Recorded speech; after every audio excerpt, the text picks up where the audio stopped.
Olá, tudo bem? Aqui estamos nós mais uma vez com o nosso Bado Faz. Esta semana voltamos a falar de um assunto que incomoda muita gente, é a questão da insegurança. Para falar dela, nós precisamos falar também da questão da segurança. E é por conta disso que o Estado do Acre está promovendo um encontro com os governadores do Brasil para debater esse tema que atinge a todos nós. E comigo hoje, ele, o secretário Emilson Farias. Tudo bem, secretário? Tudo bem. Prazer vir aqui para falar com a gente das nossas coisas, dos nossos problemas, do problema do Brasil principalmente.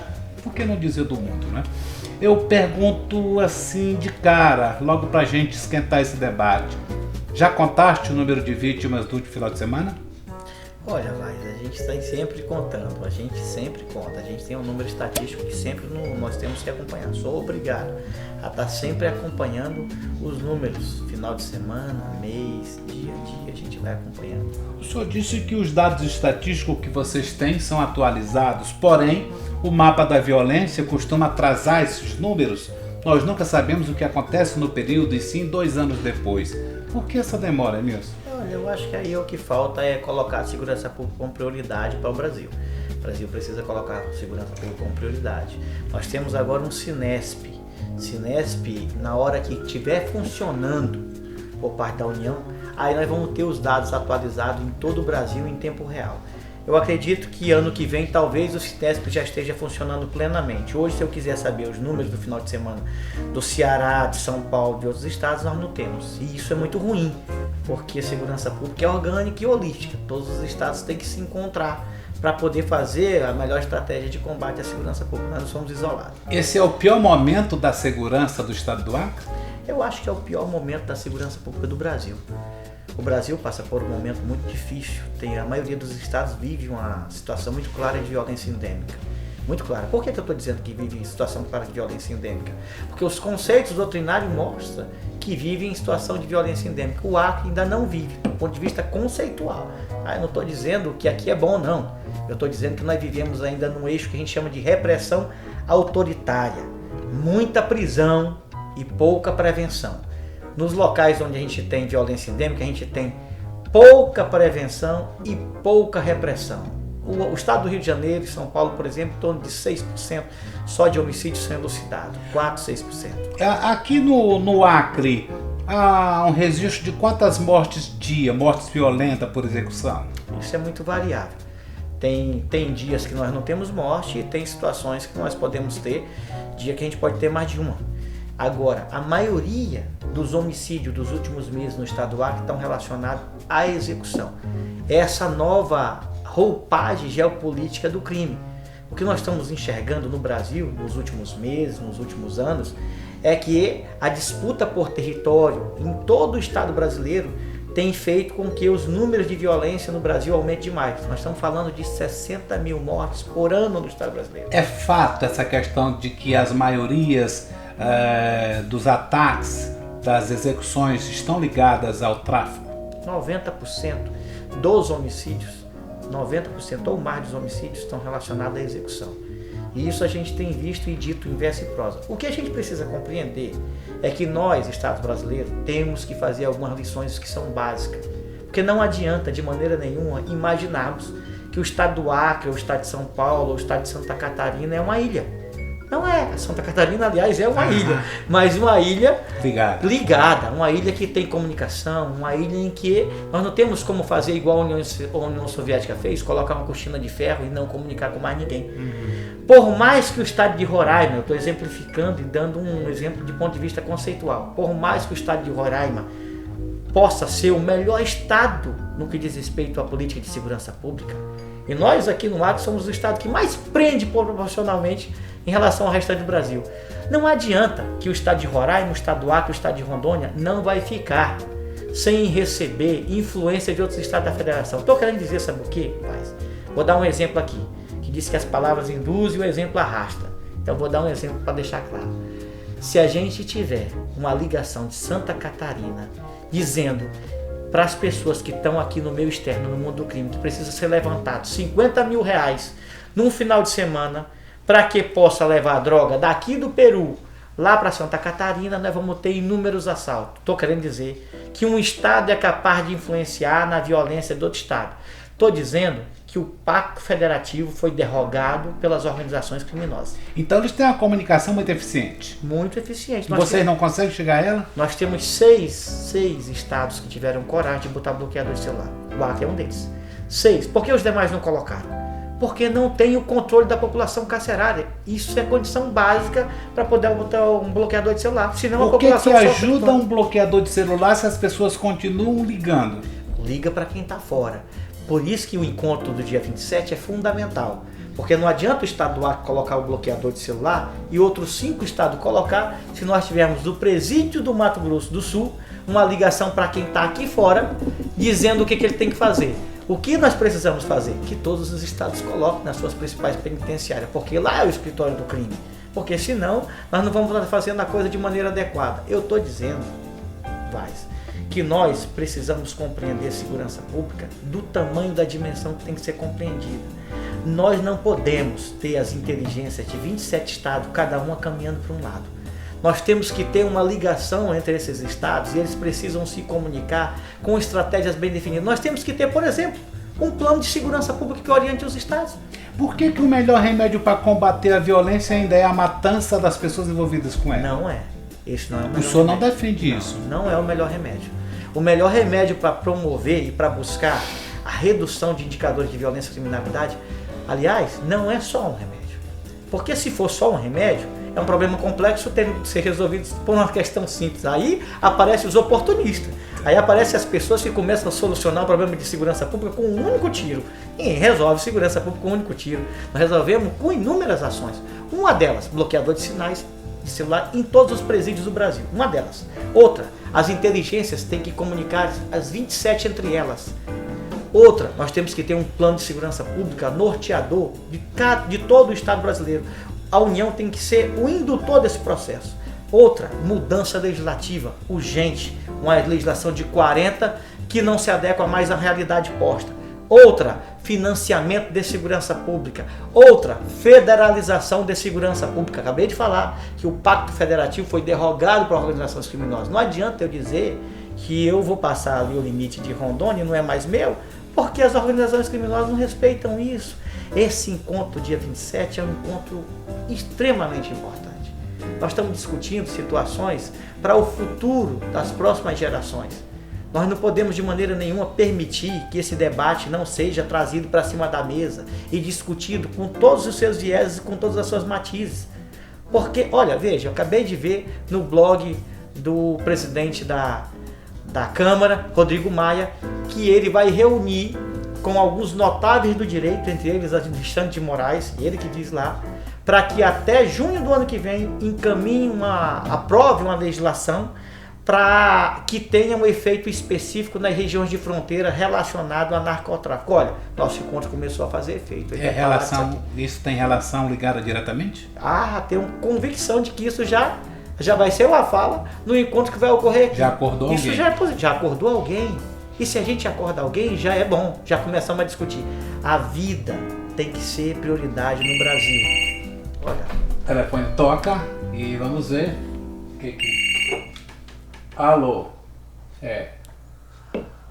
Estou conversando com o secretário de Segurança Pública, sim. Sim, perguntarei. Muito obrigado. Secretário, agora a internauta nos interrompeu e eu tenho que te fazer essa pergunta. O que é que você diz, você que acompanha muitas diligências, não todas, mas algumas, para uma mãe que está à beira, do lado do filho que acabou de ser morto por um assassino? Como é que tu se sente? O que tu diz para essa mãe? Olha, a gente tem que lamentar e lamentar muito. E procurar, não só lamentar, procurar cuidar das futuras gerações. Eu, Roberto, não tem um dia que não seja ameaçado de morte. Eu tenho dado a minha vida em defesa da segurança pública do Estado do Acre. Eu não tenho me acovardado. Eu tenho botado o pé na rua e tenho ido para muitas diligências. Tu se sente mal? Olha, eu me sinto preocupado. Preocupado porque é importante a gente procurar promover esses debates para poder avançar. Olha, o que eu estava dizendo. Nós precisamos cuidar das futuras gerações. E como é que cuida? A segurança pública tem um programa que chama Chegando na Frente, que ali é esporte, cultura e lazer. Nós temos hoje 1.500 bombeiros mirim que fazem o contraturno, uma escola de período integral. É desse jeito que a gente vai conseguir superar. Não adianta imaginar a segurança pública somente sob o viés policial. Se só prisão resolvesse o problema de segurança pública, o Acre dava receita para o Brasil. Agora fazendo a pergunta no sentido inverso. E como é que tu se sente quando tu chega num local do crime onde o bandido foi morto pela polícia? Isso também não nos deixa feliz, não. Nós queríamos que não tivesse morte de nenhum lado. O que nós temos que trabalhar é para construir e buscar uma cultura de paz. Esse encontro aqui, ele é um encontro que força e que pede que a União dialogue, o Itamaraty dialogue com o Peru, dialogue com Bolívia, para que achem estratégias adequadas. Isso é um grito desesperado já, socorro, vamos fazer alguma coisa, nos ouçam, vocês ainda podem. É mais ou menos isso, a gente pode entender isso? Todos os secretários estão fazendo isso, todos. Nós vamos ter aqui os 27 secretários de Segurança Pública aqui no dia 26 e no dia 27. Todos eles vão estar aqui, nós vamos estar juntos. O nosso coro é um só.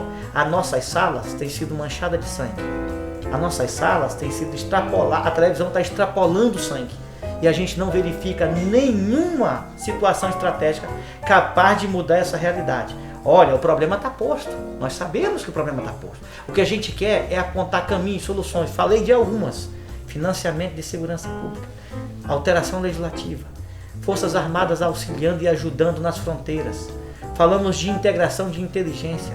Estamos falando aqui da construção de um sistema único de segurança pública, por exemplo. Tu concordas quando o governador Sebastião Viana deu uma coletiva essa semana? Ele disse que aqui estava pior do que o país de Pablo Escobar. Foi forte, não foi? É forte, mas a gente tem que tratar essa situação desse tamanho. A verdade, Roberto, é que a gente não coloca, eu tenho falado isso, não é? Olha, outro dia veio um coronel aposentado da Polícia Militar, Sena Madureira. Aposentado, mora no Mato Grosso. Veio visitar os familiares. Um adolescente foi assaltar, apontou a arma para a cabeça, disparou e matou. Daqui poucos meses ele volta a delinquir. A vida não é prioridade nesse país. Outro dia nós fizemos a apreensão de uma pessoa com metralhadora. É esse recado que você quer dar para quem vem? É isso que a gente tem que dar. É isso. Outro dia nós fizemos a apreensão de uma pessoa com metralhadora. Ela foi presa, a metralhadora foi apreendida. Daqui 2 dias ela estava com fuzil. Quem anda com fuzil nas ruas não está com boa intenção. E a nossa legislação diz bem assim, vá para a rua, volte a delinquir. E por que se salta tanto?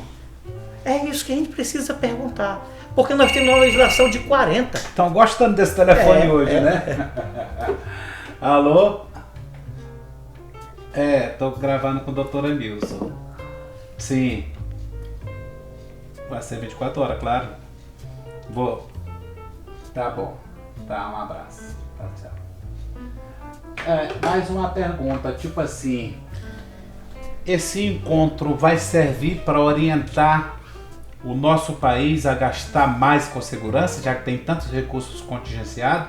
Isso é o que o nosso telespectador quer saber. Ora, esse é o sonho de todos os secretários de Segurança Pública.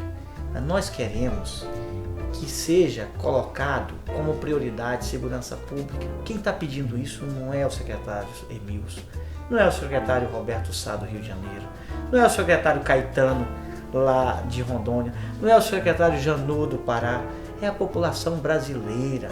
A população brasileira coloca a segurança pública hoje como o maior problema e nós não tratamos. Eu quero dar um exemplo, Roberto. Nós assistimos toda hora noticiário falando que a violência no Rio de Janeiro, a violência... Agora nós nos enxergamos apontamentos para a solução desse problema. E nós estamos falando aqui de uma porção de situações que são situações que dá para fazer e dá para melhorar. Eu acredito que é possível melhorar. Quem sabe, olha, quero fazer aqui uma comparação. Nós estamos indo para a COP23. A COP23 ela trata sobre as questões ambientais. O mundo está preocupado com o futuro do planeta, com o aquecimento global. Senão a humanidade não vai conseguir sobreviver nesse planeta daqui a alguns anos, sei lá, alguns milhões, não sou especialista. Quem sabe esse encontro que vai reunir Peru, Bolívia, Colômbia, Brasil, mais de 20 governadores, presidente do Senado, presidente da Câmara, enfim, presidente da República, quem sabe daqui a pouco nós vamos ter aí uma reunião capitaneada por uma ONU para discutir aí com os Estados Unidos, com o México, com Colômbia, com o Brasil, para discutir esse tema que é tão caro para a humanidade. São trilhões de dólares que são de dinheiro sujo que circula pelo Brasil, pela Ásia, pela Europa e pelos Estados Unidos, fruto de um tráfico de drogas que está aí e que a gente não faz nada. A gente precisa, nós, América do Sul, precisamos nos encontrar e dar as mãos com alguns países que estão aqui e não ficar de costa para ele. Se nós não tivermos uma política de integração com esses demais países, porque às vezes eles têm condição, às vezes, muito miserável e de situações que é base da economia. Isso precisa ser discutido. Isso precisa ser levantado. O senhor acha que a liberação da maconha pode ajudar nisso ou o senhor é contra? Eu acho que essa é uma discussão que tem que ser aprofundada, porque nós temos aspectos culturais que tem que ser levado em consideração. Eu acho que essa é uma discussão que a gente tem que fazer com muita maturidade, com muita responsabilidade, discutindo cada região. O Brasil é um país de dimensão continental. O que serve lá no Nordeste às vezes não serve tão bem aqui no Norte e às vezes no Sul também não funciona tão bem. As fronteiras no Sul do Brasil são mais tranquilas com a Argentina e com o Uruguai do que a nossa fronteira com o Peru e com a Bolívia. Então são realidades que a gente precisa tá sabendo equacionar. Vamos falar agora um pouquinho de política, nós já estamos com o tempo bem adiantado, mas nas últimas horas você passou a ser dito como candidato oficial a vice na chapa da pré-candidatura de Marcos Alexandre. Procede essa informação? Olha, Roberto, eu estou muito tranquilo com relação a isso tudo. Eu acho que daqui a pouco está sendo feito um anúncio oficial pelo governador, que foi quem conduziu esse processo. Eu me sinto muito contemplado por ter feito parte desse grupo da Frente Popular. Nazaré, a pessoa que tem uma expertise histórica nessa área, tem um pai que militou nessa área, uma pessoa que tem uma atenção, um cuidado com a área social. O Daniel Zen, que tem uma expertise muito grande na área política, na área da educação. O Marcos Alexandre, 2 vezes prefeito de Rio Branco, pessoa que conhece muito da infraestrutura. E eu trouxe ali para ajudar no debate a segurança pública. Eu acho que isso foi o suprassumo da democracia. Quem nasceu para puxar enxada, como eu, que veio lá de Chapuri, ser lembrado de estar num debate como esse é muito importante. Só a democracia é capaz disso. Eu acho que o processo foi muito rico e eu acho que quem ganha é a população do Acre. Tu não tem medo do assunto violência se virar contra a candidatura do Marcos? Olha, de forma negativa? Porque aqui nós temos aí, o que a gente precisa fazer é isso que nós estamos fazendo aqui hoje, Roberto. Colocando esse tema em cima da mesa e discutindo com clareza, com honestidade, sem esconder, debatendo com toda clareza. Quando a gente debate com clareza, as coisas ficam muito tranquilas. Porque senão, se a gente não fizer isso, nós vamos ter oportunistas de extrema direita, que nós já vimos lá na Alemanha, que nós já vimos lá na Espanha, que nós já vimos lá no Chile, que acabam oferecendo soluções milagrosas para um problema tão complexo, uma solução simples. Problema complexo, solução complexa. E por isso que a gente tem que debater. Porque essas pessoas começam a criar no inconsciente popular que vão resolver o problema com um único disparo, só usando aí uma figura de linguagem da área da segurança. E não se resolve com um único tiro um problema desse. Com a mensagem que você passa para quem está em casa nos assistindo, que continua temendo pela sua vida, que fica dentro de casa, não saindo, com medo deste mundo horrível e dos ataques dos bandidos. Qual é a tua mensagem de esperança? A mensagem que eu dou sempre é que nunca vai faltar comprometimento. E olha, não adianta ter ameaça, não adianta ter intimidação, nós vamos continuar firme no nosso propósito de fazer o melhor pela segurança pública, porque isso é causa de vida. E quando se tem causa de vida, tem amor. E quando se tem amor, consegue se vencer. Muito obrigado, secretário. Foi muito boa, esclarecedora. Sucesso nesse encontro de governadores. E esperamos que todos estejam mesmo imbuídos de contribuir para a gente começar a solucionar essa questão da segurança pública. Foi um prazer te receber e obrigado pelo carinho por tirar um tempo na sua agenda para vir aqui fazer esclarecimentos. Prazer, sempre uma honra. Obrigado a você também que prestigiou esse nosso encontro. Continue aqui assistindo o Bar do Vaz e também os meninos com o nosso Gameleira Connection. Obrigado e até breve.